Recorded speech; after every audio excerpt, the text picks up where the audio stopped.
Morning class 9 students. Today I am discussing the second part of force and motion. Here I am first discussing Newton's first law of motion. Every body continues its state of rest or of uniform motion in a straight line unless it is acted on by some unbalanced force to change that state. This is Newton's first law. From this first law, generally, definition we get inertia of matter. First of all, we get inertia of rest. What is inertia of rest? I am giving you one example. Suppose one duster is there on the table and no one is removing it. That means it is a tendency to be there only in that particular resting condition. So the tendency of a body at rest to continue in that state is the inertia of rest. And tendency of a body in uniform motion in a straight line to continue in that state is known as the inertia of motion. One example we can take, one ball is moving on the floor. Until unless someone is going to stop it, it will move like this. That means it continues its motion. This is called inertia of motion. And if anyone is going to stop it, that means a force is being applied on that particular thing. So definition of force also comes from is Newton's first law. What is force? Force is that which acting on a body changes or tends to change the state of rest or uniform motion of the body in a straight line. Here, some examples of inertia of rest and motion. A passenger leans forward on alighting to the ground from a running bus. Why? Because on touching the ground, the lower part of the body of that particular passenger comes to rest, but because ground is at rest condition, while the upper part of the body of that particular person still tends to continue in its state of motion with the speed of the running bus. Thus, he leans forward. Now, another example, when a running bus stops suddenly, a passenger sitting inside it leans forward. Here also, as soon as the bus stops, the lower portion of the body of the passenger being in contact with the bus stops immediately. But the upper portion of that particular person wants to maintain its motion due to inertia of motion and hence leans forward. Another example, when a bus suddenly starts, a passenger sitting in it leans backward. Why? As soon as the bus starts, the lower portion of the body begins to move along with the running bus. But upper portion of the body, due to inertia of rest, tends to continue in that state and thus leans backward. These are the daily life example of us. Newton's second law. When an unbalanced force acts on a body, then the applied force is proportional to the acceleration produced in it.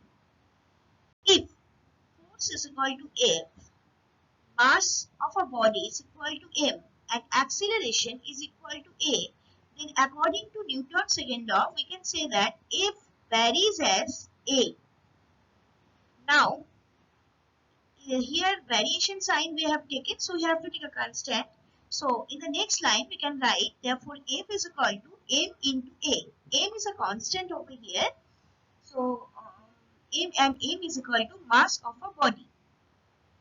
Now what is momentum? Momentum is a property of a body possessed by virtue of its mass and velocity. And its magnitude is given by the product of its mass and velocity. So momentum P is equal to mass and velocity. Now the unit of momentum in CGS, it is gram centimeter per second, and in SI it is kg meter per second. Momentum has both magnitude and directions, so it is a vector quantity. A man when running fast has greater momentum than when he is running slow. I am giving you another example. When two balls of same mass, that means M is equal to same.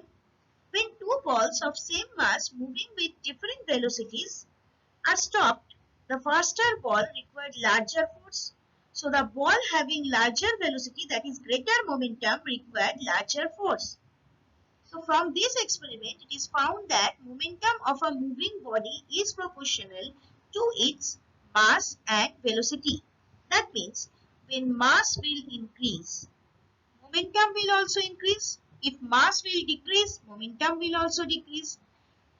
Like this, when velocity will increase, momentum will increase. When velocity will decrease, momentum will also decrease. Unit of force. Absolute unit of force in CGS system is dyne. Now what is dyne? Dyne is a force which when acting on a body of mass 1 gram produces in it an acceleration of 1 centimeter per second square or centimeter per second per second. Now, absolute unit of force in SI system is Newton. What is Newton? Newton is a force which when acting on a body of mass 1 kilogram produces in it an acceleration of 1 meter per second or meter per second square. Newton's symbol is capital N. Now, relation between different unit of force. 1 Newton is equal to 1 kg into 1 meter per second square. That means if we will convert 1 kg to gram, 1000 gram into 1 meter is equal to 100 centimeters. So 100 centimeter per second square. That means 1 Newton is equal to 1000 gram into 100 centimeter per second square.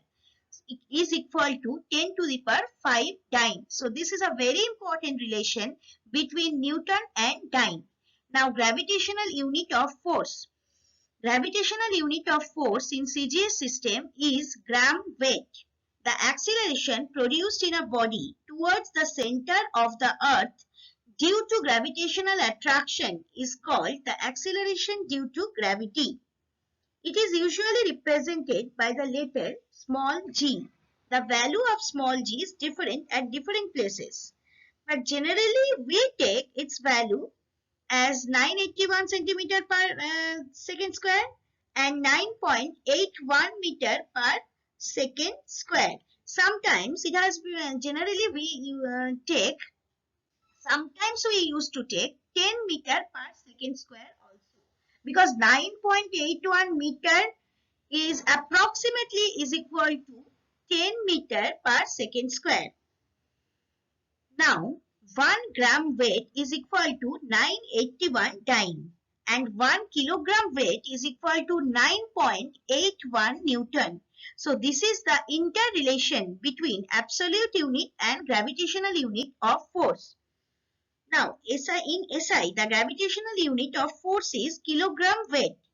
What is this? The force with which the earth attracts a body of mass 1 kilogram towards its center is called 1 kilogram weight.